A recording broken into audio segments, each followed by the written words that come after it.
1절 말씀부터 하나님 말씀 저희들이 읽도록 합니다. 신약성경 128페이지 누가복음 제19장 1절 말씀부터 10절까지 읽도록 합니다. 예수께서 여리고로 들어 지나가시더라. 삭개오라 이름하는 자가 있으니 세리장이요 또한 부자라. 저가 예수께서 어떠한 사람인가 하여 보고자 하되 키가 작고 사람이 많아 할 수 없어 앞으로 달려가 보기 위하여 뽕나무에 올라가니 이는 예수께서 그리로 지나가시게 됨이로라. 예수께서 그곳에 이르사 우러러 보시고 이르시되 삭개오야 빨리 내려오라. 내가 오늘 너희 집에서 잠을 자야겠다 하시니 급히 내려와 즐거워하며 영접하기를 모든 사람들이 보고 수군거려 가로되 저 사람이 죄인의 집에 잠을 자러 들어갔도다 하더라. 삭개오가 서서 주께 여짜오되 주여 보시옵소서. 내 재산의 절반을 가난한 자들에게 주겠사오며 만일 누구의 것을 내가 억지로 빼앗은 일이 있으면 네 배나 갚겠나이다. 예수께서 이르시되 오늘 구원이 이 집에 이르렀으니 이 사람도 아브라함의 자손이니로다. 인자에 온 것은 잃어버린 자를 찾아 구원하려 함이니라. 아멘.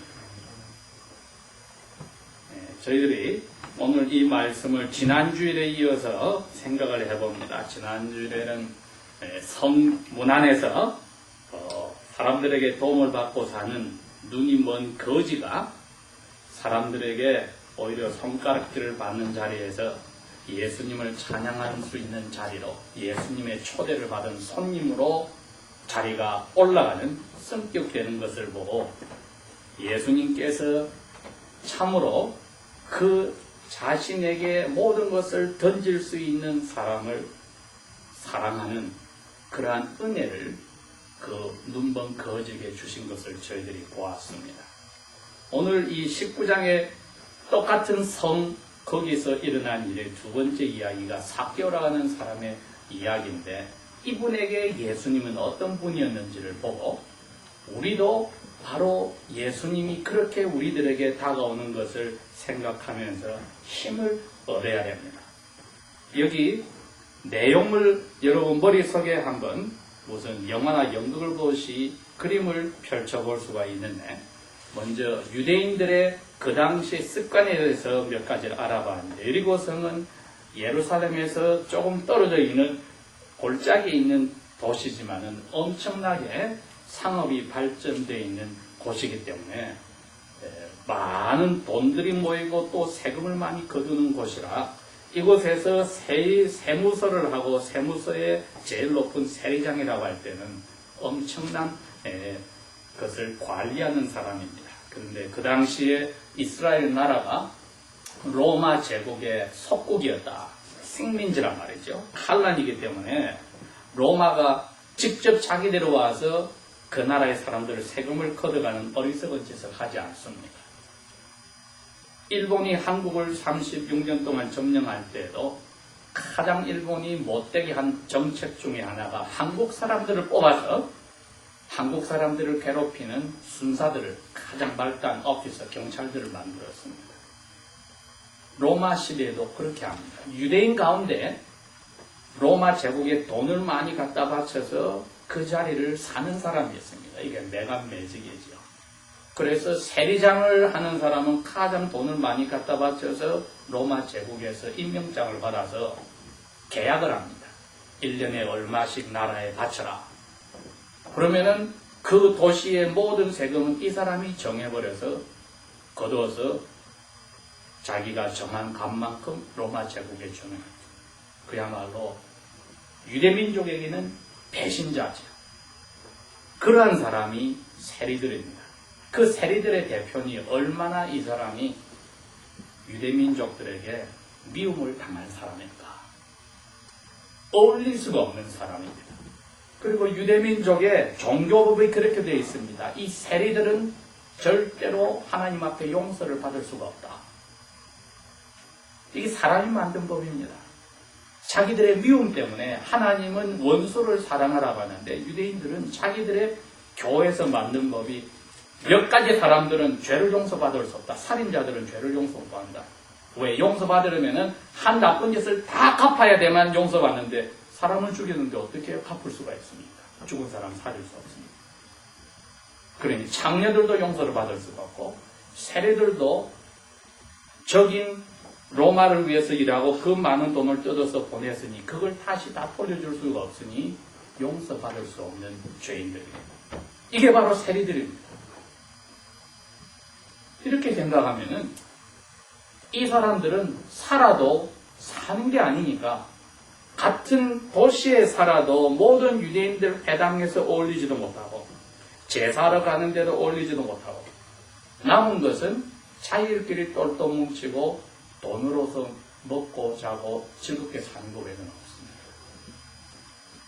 그걸 뒤집어서 이야기하면은 가장 자기 자신이 얼마나 비참한 자리에 있는지를 불안해하면서 살고 있는 사람들입니다. 함부로 기름 마음대로 혼자 다니기도 힘들다. 왜? 뒤에서 유대인들이 와서 죽여버릴 수가 있으니까. 이게 세리들이고 그 대표인 삭개오는 더 심한 사람이었습니다. 그리고 이 시절이 뭐냐면 6월절이 막바로 시작되기 전 예수님이 돌아가시는 그 주간이 이제 시작될 때입니다. 그 말은 헤라기 동네에서 이미 자기 친구 죽었던 나사로를 살려서 유대인 대표들은 예수님이 더욱더 기적을 행하기 전에 죽여버리려고 작정한 그 시기에 예루살렘으로 올라가시려고 예루살렘을 들어가는데 그 당시에 도시나 촌락마다 유대인들이 만들어 놓은 법 중에 하나가 어지럽고 땅을 힘들게 하는 나무들은 도시 안에 심을 수 없어 도시 문 밖에다가 세워야 된다. 그래서 도시 밖에 45피트 시작해서 75피트 이상으로 나무들을 심게 했는데 그 중에 가장 질이 안 좋은 나무들이 여기서 말하는 뽕나무입니다. 땅을 힘들게 하기 때문에. 그래서 뽕나무는 도시 밖에 75피트 그 외곽에만 심으라고 되어 있습니다. 키는 작지만은 뿌리가 깊게 들어가고 가지가 엄청나게 많이 나고 잎사이가 너무나 큰 뽕나무이기 때문에 도시 밖에 뽕나무를 심고도 가장 멀리 심게 되어 있는 것이니 이게 이제 이 전체 우리 눈에 지금 픽처를 그려본다면 이 배경이 됩니다.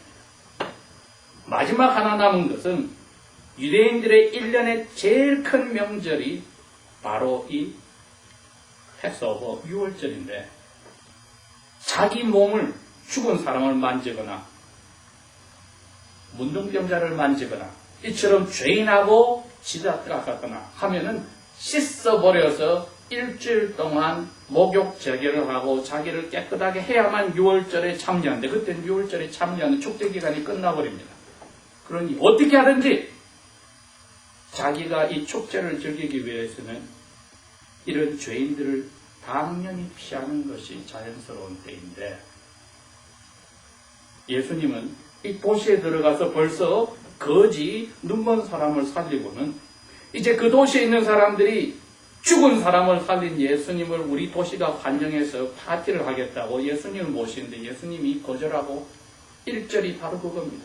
들어갔는데 지나가시더라. 패싱바. 이게 아주 엄청난 이야기입니다. 환영하려고 다 사람들이 모여서 예수님을 모시려고 정해놨는데 예수님은 거절하고 지나간다는 거예요. 이거는 중동이나 우리 한국이나 동양인의 그 관습에서도 엄청난 이 실수를 예수님이 한 겁니다. 자기를 환영하라고 죽은 사람을 살린 예수님을 환영하라고 그 도시 전체가 예수님을 받아들였는데 예수님은 환영을 하지 참여도 않고 지나서 도시를 빠져나가겠다.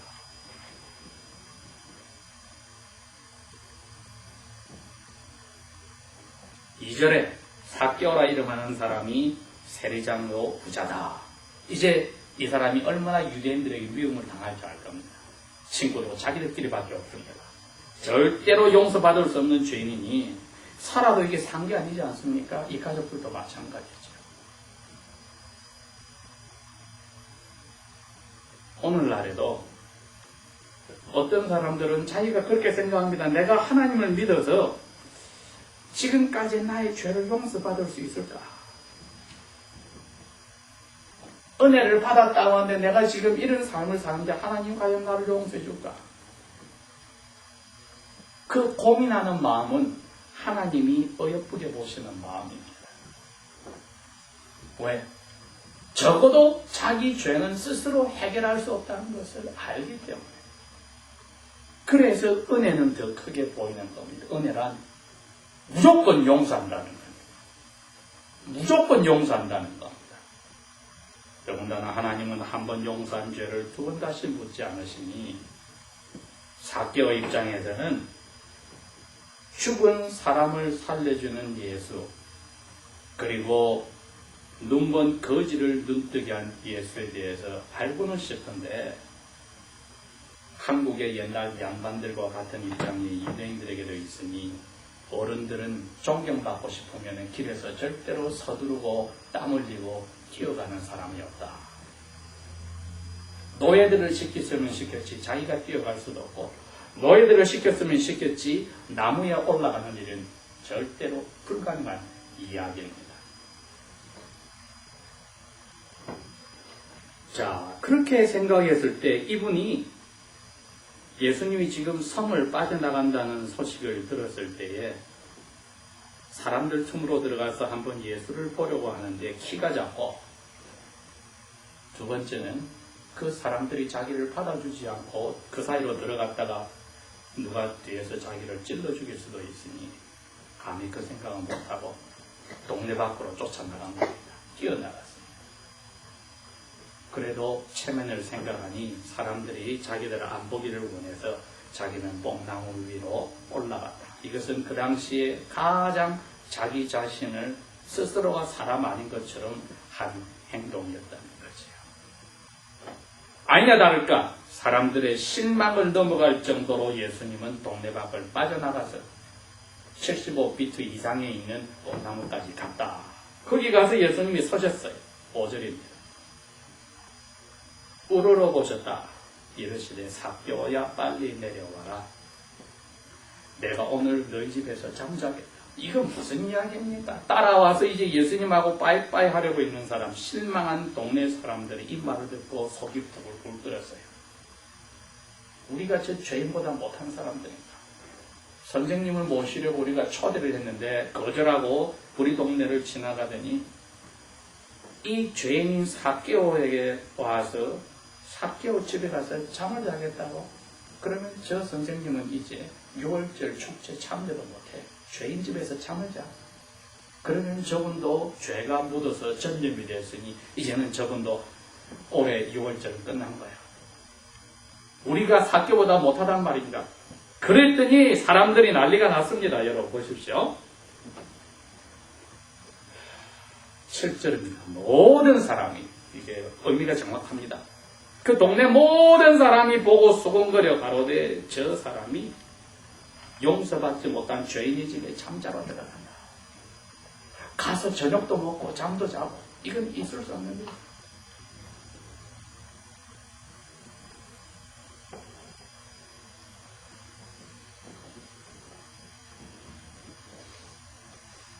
존경을 받던 자리에서 예수님이 사람 취급도 못 받는 삭개오의 자리로 내려가 버렸습니다.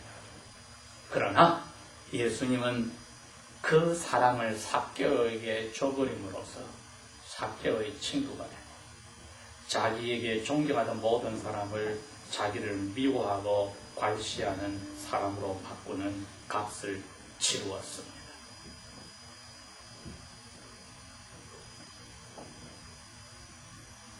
자기 자신의 모든 것을 주는, 모든 사람들의 존경이나 그것을 거절하고 사람들이 사람 취급하지 않는 삭개오의 친구로 자기 자신을 낮추신 분, 우리가 말하는 예수님입니다.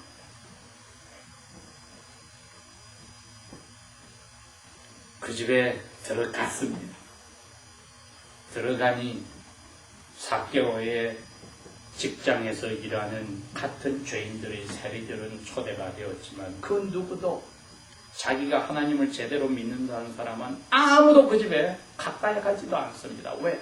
발을 들여놓는 순간은 죄가 물들어서 자기들이 죄가 들접해지면은 유대인의 명절을 즐기지 못하는 그러한 불상사가 생기니 아무도 들어가지 않고 예수님의 12 제자들이 들어가고 같은 죄인들인 세리들이 있고 삭개오의 가족들과 그 안에 일하는 사람들과 삭개오가 저녁 식사를 하고 비스듬히 들어누워서 있는데 삭개오가 예수님 앞에 일어섰습니다. 8절입니다. 주님 보십시오. 내 가진 재산의 절반을 잘라서 이 동네에 가난한 사람에게 나눠주겠습니다. 그 다음에 나머지 절반으로는 누구든지 내가 돈을 사기로 억지로 뺏어서 로마 황제가 100불을 바쳐라 하는데 나는 그 사람에게 500불을 받아가지고 400불은 내 주머니에 넣고 100불을 바쳤다면은 이 400불을 내가 뺏은 것을 4배 1600불로 그 사람에게 갚아주겠습니다. 그렇게 하면 이 사람 나머지 아무것도 남지 않고 거지가 될 수도 있습니다.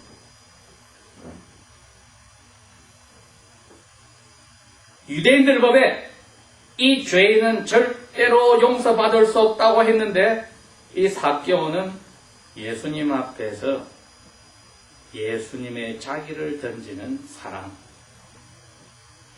죄인들도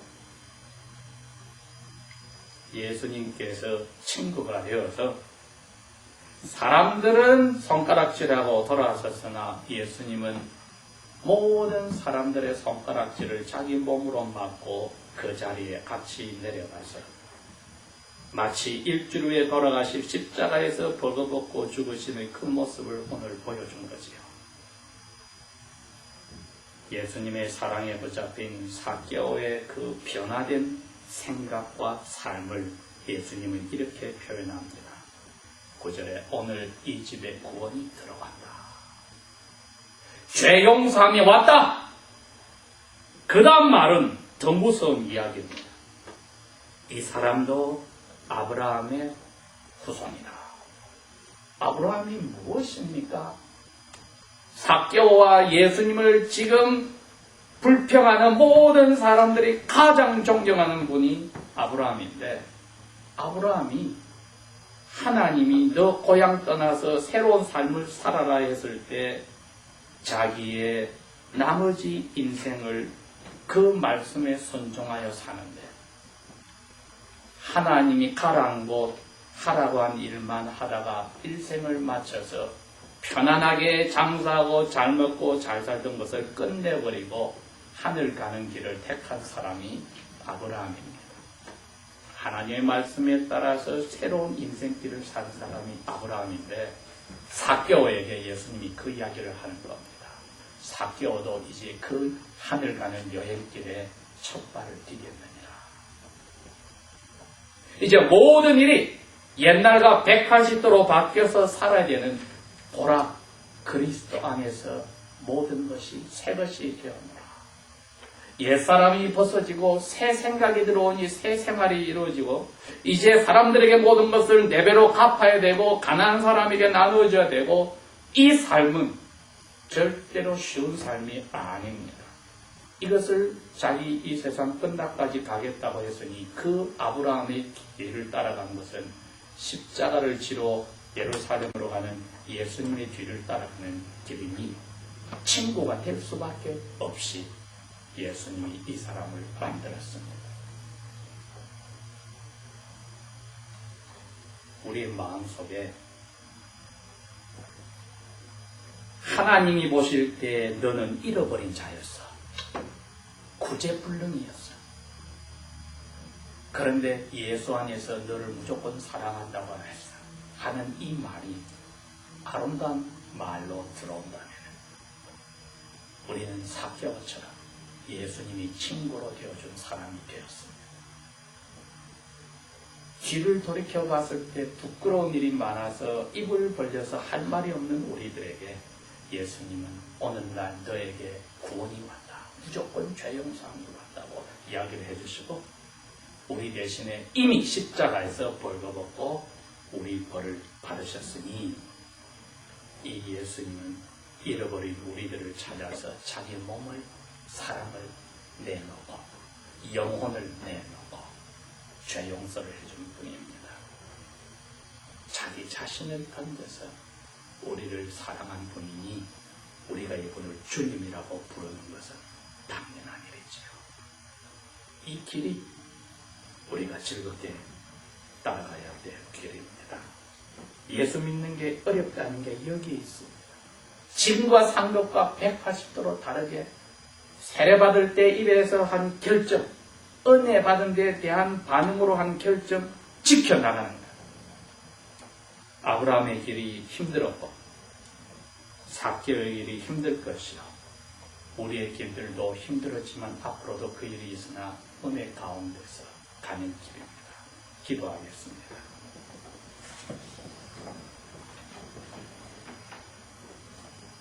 아버지 하나님, 자기 자신을 던져서 사람들의 모든 생각하는 것을 조금도 개의치 않으시고 잃어버린 삭개오의 그 모든 것을 사랑으로 친구로 받으신 예수님을 감사합니다. 우리가 이 사랑을 받고도 교만한 자리에 있으면 채찍질을 하여서라도 꺾어주시며 하늘길에서 이 주님의 길을 가는데 즐겁게 감사로 바칠 수 있도록 더욱더 사랑으로 우리를 사로잡아 주십시오. 예수님 이름으로 감사 기도합니다. 아멘.